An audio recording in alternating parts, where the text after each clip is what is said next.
इंसानों को गुलाम बनाकर हजारों बादशाह बने हैं, लेकिन आज मैं एक ऐसे शख्स की बात करने जा रहा हूं जिन्होंने गुलामों को इंसान बनाया है।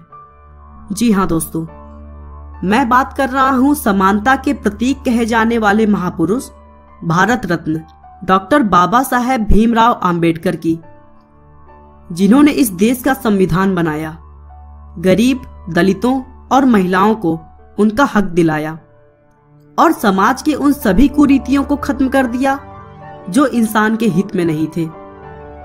बाबा साहेब का कहना था कि मैं ऐसे धर्म को मानता हूं जो स्वतंत्रता, समानता और भाईचारा सिखाता है।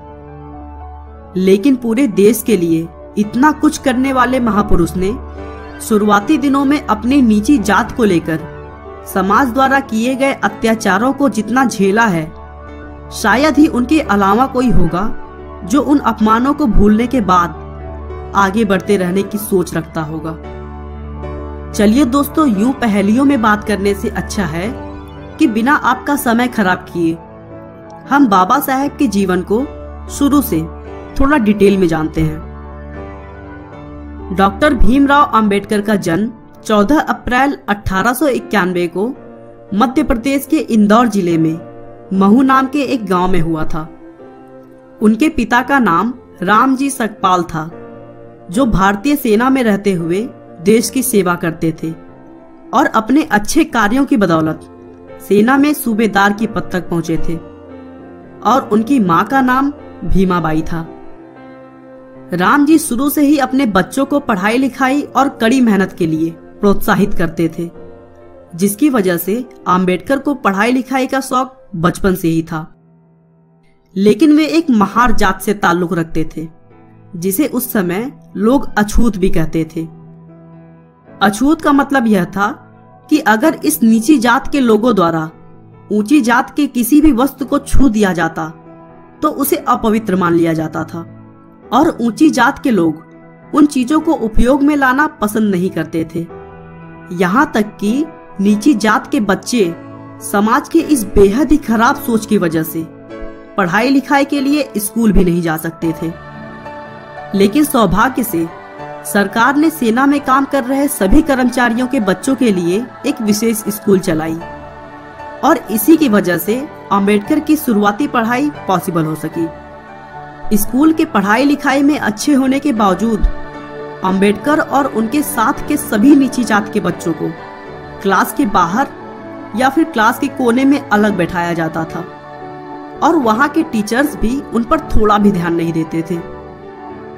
सारी हदें तो इस बात से पार हो जाती है कि उन्हें पानी पीने के लिए नल तक को छूने की इजाजत नहीं थी। स्कूल का चपरासी आकर दूर से उनके हाथों पर पानी डालता था, और तब जाकर उन्हें पीने के लिए पानी मिलता था, और चपरासी के ना होने पर उन्हें बिना पानी के ही प्यासे रहना पड़ता था। दोस्तों, अब आप खुद ही सोच सकते हैं कि ऐसे समाज में कौन सा बच्चा स्कूल जाना पसंद करेगा, और अगर चला भी गया तो कितने दिनों तक वह वहां रुक पाएगा। 1894 में रामजी सकपाल के रिटायर होने के बाद उनका पूरा परिवार महाराष्ट्र के सतारा नाम की एक जगह पर चला गया। लेकिन सतारा आने के केवल 2 साल के बाद अंबेडकर की मां की मृत्यु हो गई, जिसके बाद उनकी बुआ मीराबाई ने कठिन परिस्थितियों में उनकी देखभाल की। रामजी सकपाल और भीमाबाई के 14 बच्चों में केवल 3 बेटे बलराम, आनंदराव और भीमराव, और 3 बेटियां मंजुला, गंगा और तुलसा इन कठिन हालतों में जीवित बच पाए।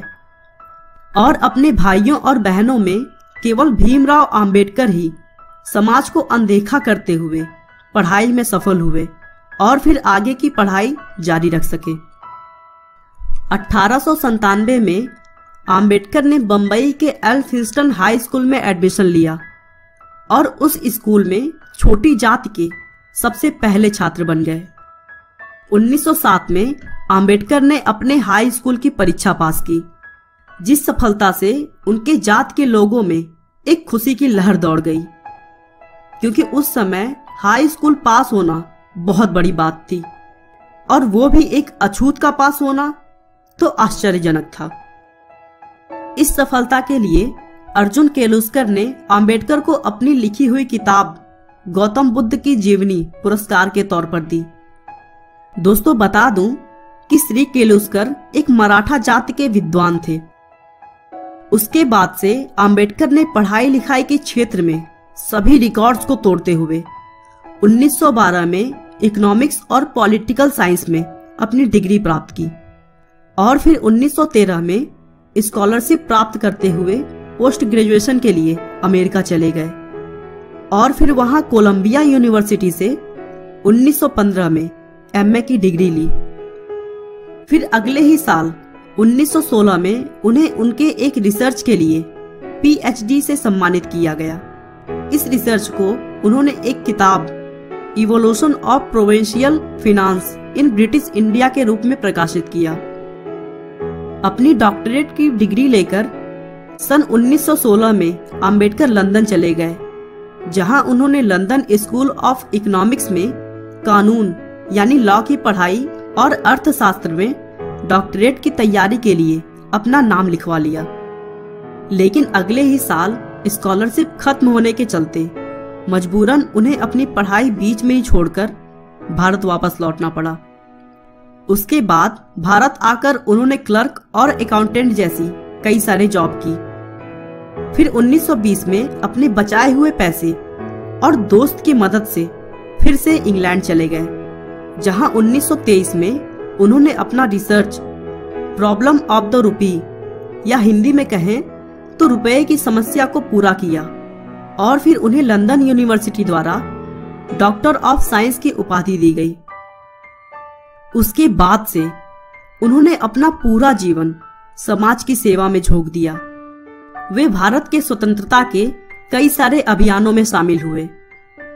दलितों की सामाजिक आजादी और भारत को एक स्वतंत्र राष्ट्र बनाने के लिए उन्होंने बहुत सारी किताबें भी लिखी, जो पूरे समाज में बहुत ही प्रभावशाली साबित हुई। 1926 में वो बंबई विधानसभा परिषद के सदस्य बन गए। 13 अक्टूबर 1935 को अंबेडकर को सरकारी लॉ कॉलेज का प्रिंसिपल बनाया गया और इस पोस्ट पर उन्होंने 2 सालों तक काम किया। 1936 में अंबेडकर ने स्वतंत्र लेबर पार्टी की स्थापना की, जो 1937 में केंद्रीय विधानसभा चुनाव में लड़ी और 15 सीटें जीती। 1941 और 1945 के बीच में उन्होंने बहुत सारी विवादित किताबें प्रकाशित की, जिनमें थॉट्स ऑन पाकिस्तान भी शामिल है। इस किताब में मुसलमानों के लिए एक अलग देश पाकिस्तान बनाने की मांग का उन्होंने जमकर विरोध किया था। अंबेडकर का भारत को देखने का नजरिया बिल्कुल ही अलग था। वे पूरे देश को बिना अलग हुए देखना चाहते थे। इसीलिए उन्होंने भारत के टुकड़े करने वाले नेताओं के नीतियों का जमकर आलोचना किया। 15 अगस्त 1947 में भारत की स्वतंत्रता के बाद अंबेडकर पहले कानून मंत्री बने और बिगड़ती सेहत के बावजूद उन्होंने एक ठोस कानून भारत को दिया और फिर उनका लिखा हुआ संविधान 26 जनवरी 1950 को लागू हुआ। और इसके अलावा भीमराव अंबेडकर के विचारों से भारतीय रिजर्व बैंक की स्थापना भी हुई। आखिरकार राजनीतिक मुद्दों से जूझते हुए अंबेडकर का स्वास्थ्य दिन ब दिन खराब होता चला गया और फिर 6 दिसंबर 1956 को उन्होंने इस दुनिया को अलविदा कह दिया। लेकिन दोस्तों, इसके पहले उन्होंने समाज की सोच को काफी हद तक बदल दी। गरीब, दलितों और महिलाओं को उनका हक दिलाया और हमारे देश के लिए इतना कुछ किया कि उनके एहसानों को हम शब्दों में बयां नहीं कर सकते हैं। आपका बहुमूल्य समय देने के लिए बहुत बहुत धन्यवाद। इस वीडियो को लाइक करके आप हमारा मनोबल बढ़ा सकते हैं। दोस्तों, अगर आप हमारे वीडियो को मिस नहीं करना चाहते तो कृपया चैनल को सब्सक्राइब कर लें। आपको यह कहानी कैसी लगी हमें कमेंट करके जरूर बताएं। धन्यवाद।